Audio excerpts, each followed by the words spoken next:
जय Jagannath. Hello friends, आज ये वीडियो आम plus three first semester AEC Odia जोटा आर्ट्स साइंस कॉमर्स कंपलसरी रहिबो।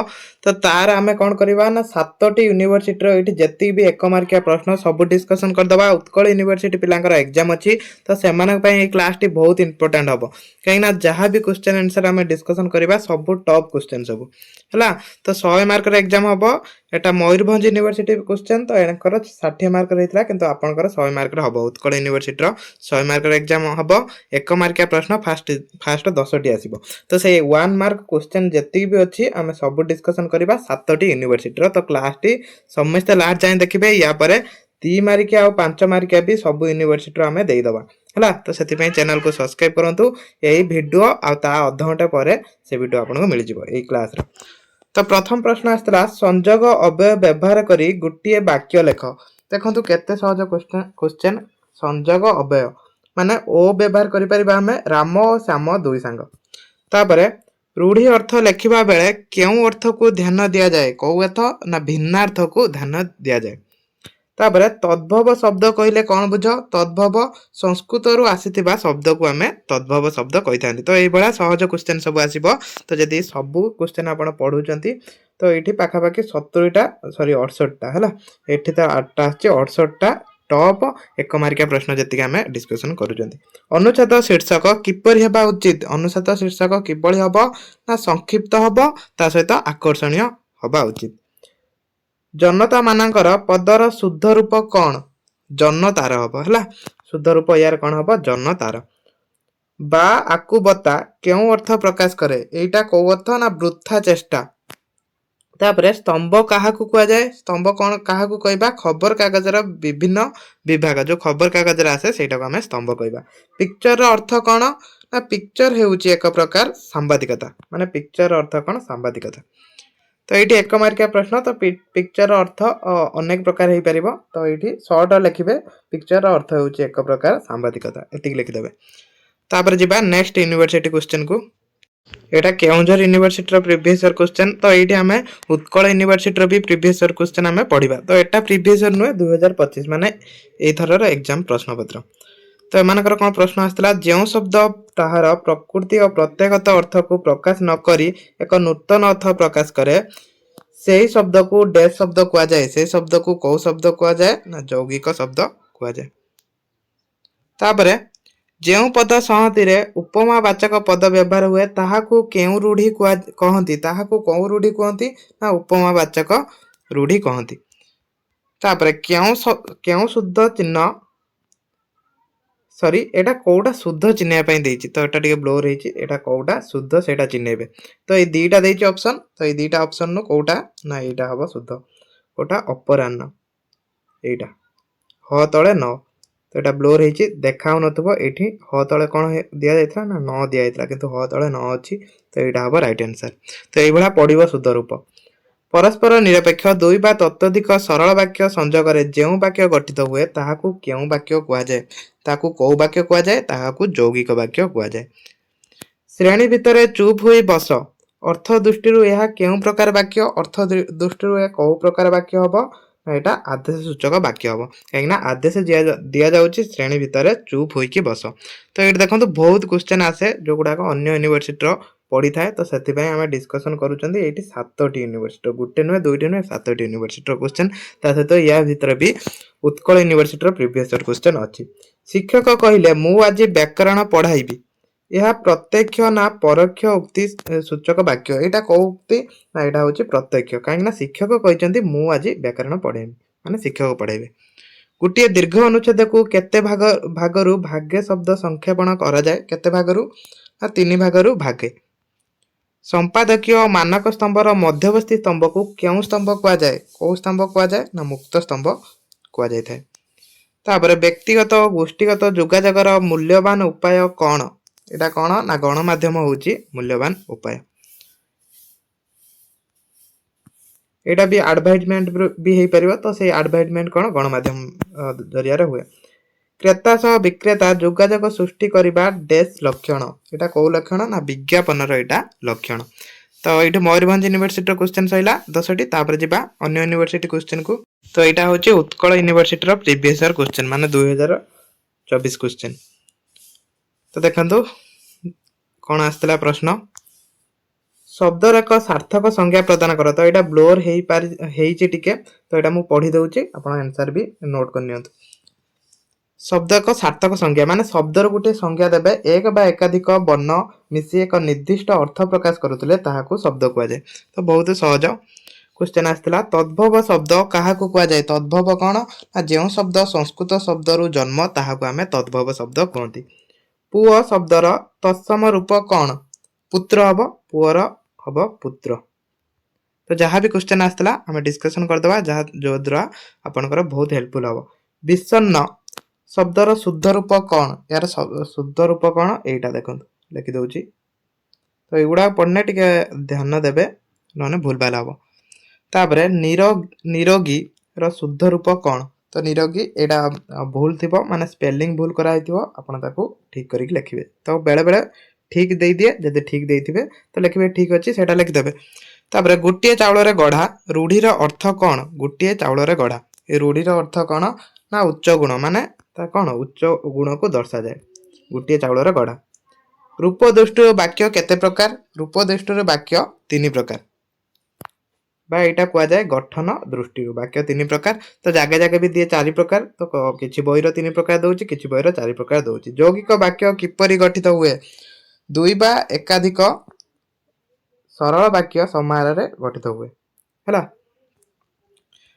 तापर भाव दृष्टि वाक्य को केते प्रकार रे विभक्त करा जाए। भाव दृष्टि केते प्रकार 5 प्रकार विभक्त करा जाए मन रखिबे बा एटा कुआ जाए अर्थगत दृष्टि। साहा हेबा अर्थ सूचाउतबा रूढ़ीटी कौन कौन ना साहाय्य करिबा बा हाथ बढ़ाइबा एटा भी हे परिबो। तो ये सब रूढ़ी सब कौन आंसर याद गोटे गोटे माने दीटा भी एई बडा आंसर हे परिबो।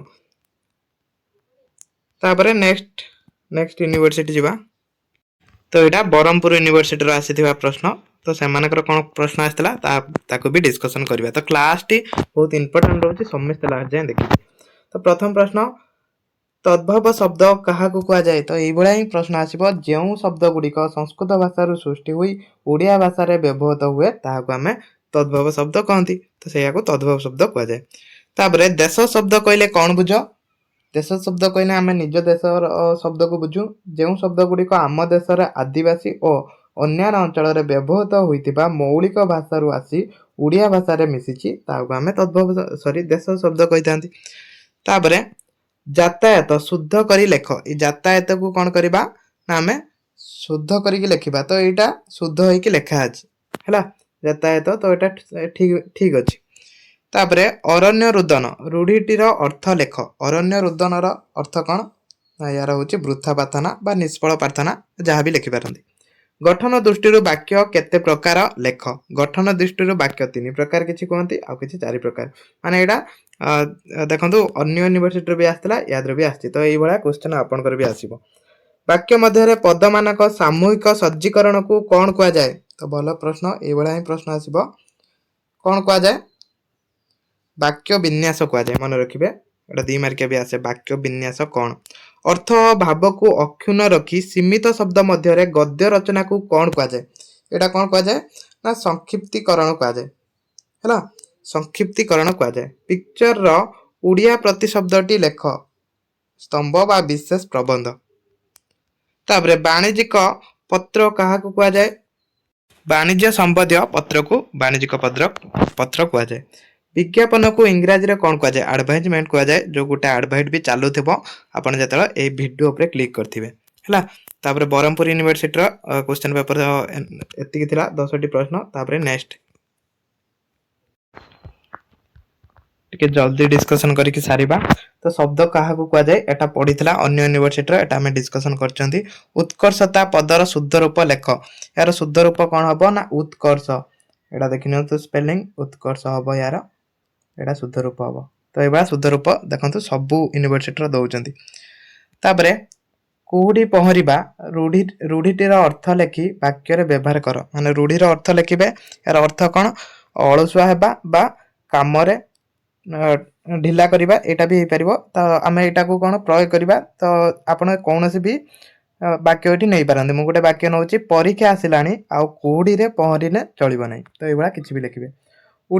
ଓଡ଼ିଆ ମାନେ ସରଳ ଓ ଅତିଥି ପରାୟଣ ଅଟନ୍ତି। ଏହା କେଉଁ ପ୍ରକାର ବାକ୍ୟ? ଏଇଟା କୋଉ ପ୍ରକାର ବାକ୍ୟ ହବ? ଏଇଟା ଗୋଟେ ସରଳ ବାକ୍ୟ ହବ।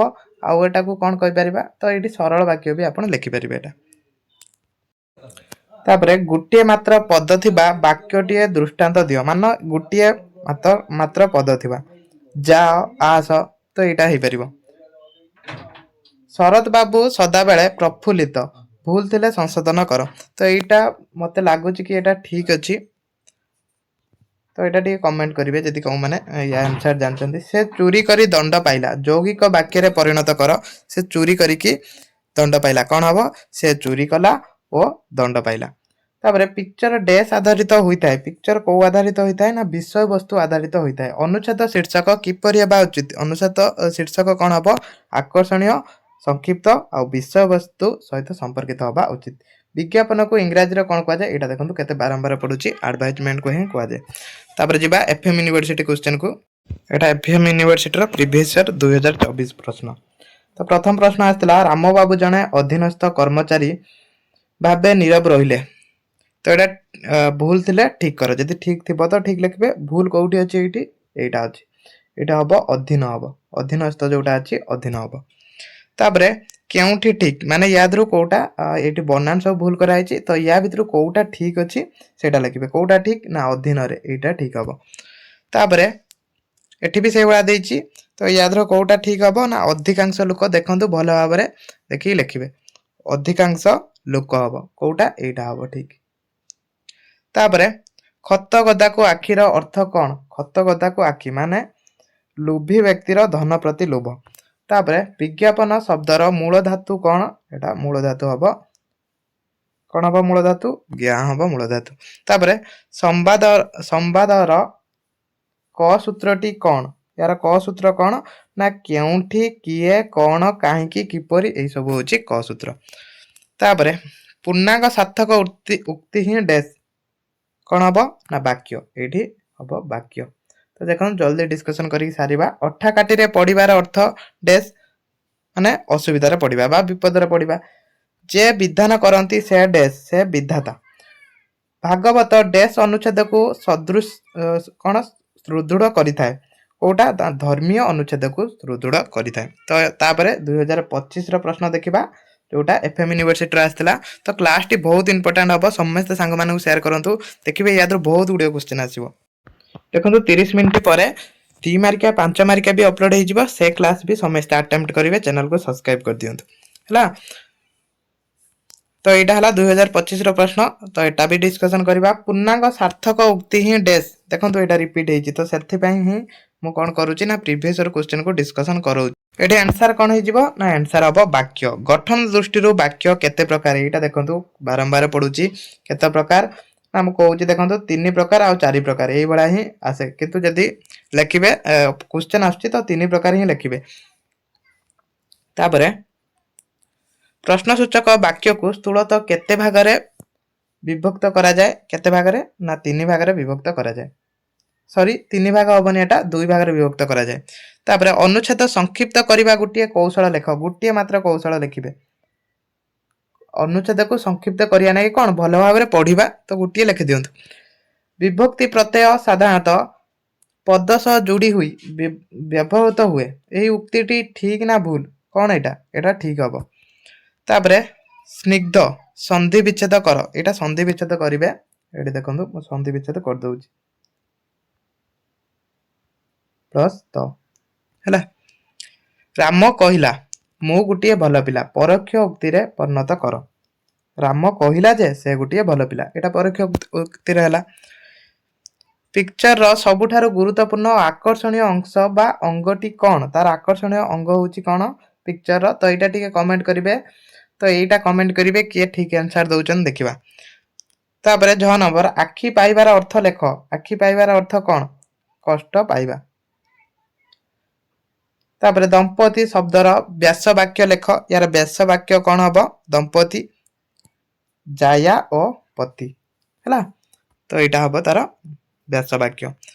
तो आशा करुँची क्लास टी समस्त हेल्पफुल होती जदि हेल्पफुल होती कमेंट मध्यम जनइबे आ समस्ते कौन करूँ ना अध घंटे पर आसूची नेक्स्ट क्लास जोटारे 2 मार्किया और 5 मार्किया यही 7टी यूनिवर्सिटी छटी 7टी यूनिवर्सिटी सबू जाक प्रीवियस ईयर माने जो क्वेश्चन सब आसी सबू मुझे आसमी है तो से कौन करूँ चैनल को सब्सक्राइब करूँ वेट करूँ क्लास आसूची जय जगन्नाथ।